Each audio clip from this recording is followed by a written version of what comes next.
I have in my hand one of the most interesting pieces of literature that I have ever come across. Many, many years ago, I was traveling to the Dominican Republic with a team of preachers, and we went to a Christian bookstore. And as I was looking through some of the books, I came across this very book right here, the text of the New Testament by Dr. Jose Flores. I knew about Dr. Jose Flores. I had studied his biography. Dr. Jose Flores was born in the year 1914 and died in the year 1988. He was the president of the Spanish Bible Society, and he came on board in the 50s. He had succeeded the previous president, who was Adolfo Araujo, there in Spain. And so Mr. Flores was a good Christian, a Bible believer. He did not agree with some of the things that Mr. Eugene Nida was proposing to do with that new revision. They had always had the 1909. Dr. Flores also wrote another book called The History of the Spanish Bible. Now, both of these books are out of print. It was a very well-known editorial publishing house called CLIE there in Spain. Both of these books are out of print. So it was a very amazing thing to find two of his books. And I bought both of these. And as I was going through his literature, I found exactly what I was looking for, what I had been praying for many years. I'll read it to you first in Spanish, and then I'll read it to you in English. On page 232 of Mr. Flores, who, by the way, was a member of the Committee of Translations for the Reina Valera 1960. So these are his words.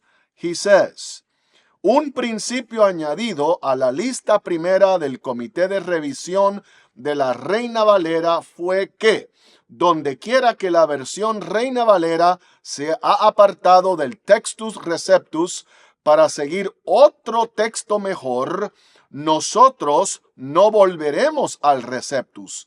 El punto 12 de los Working Principles dice, en casos de duda sobre la correcta traducción del original, consultaremos preferentemente la English Revised Version de 1885, la American Standard Version de 1901 y la Revised Standard Version de 1946 y el International Critical Commentary. Fin de la cita.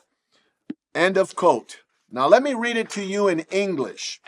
Same quote.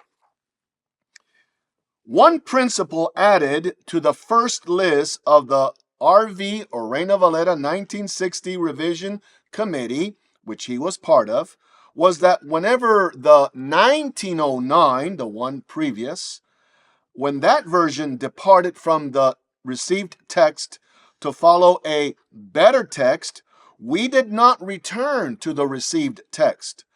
Point number 12 of our working principles states, in case where there is a doubt over the correct translation of the original, we, meaning the committee of the 1960, we consulted preferentially, the English Revised Version of 1885, the American Standard Version of 1901, the Revised Standard Version of 1946, and the International Critical Commentary. So here we have, from the words of Mr. Flores, an admission to the methodology that they would follow for the 1960. A lot of people say, and they think, that the 1960 is a TR-based Bible. Well, not according to one of its members. According to Mr. Flores, they would eliminate as much as they could the received text and interject the Westcott and Hort verses. So now we have a mishmash Bible mixing received text verses with critical text verses. And so we have an eclectic Bible now. Now, again, this is not something that we say, but it is something that, by their own admission, the 1960 was an attempt to introduce the Westcott and Hort philosophy. And by the way, that started back in 1946. It did not start in the 60s. It started in 1946 when Dr. Flores was told by the committee, by Mr. Eugene Nida, that he was going to introduce a new text. Mr. Flores did not accept that at first. But here's the problem.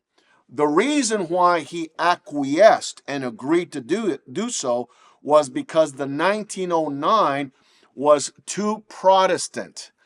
In fact, Francisco Franco, the general in Spain, had already confiscated thousands of Reina Valera 1909s and had burned them. Why? Because he was going by what the Catholic Church was saying, which was that the 1909 was too much like the received text.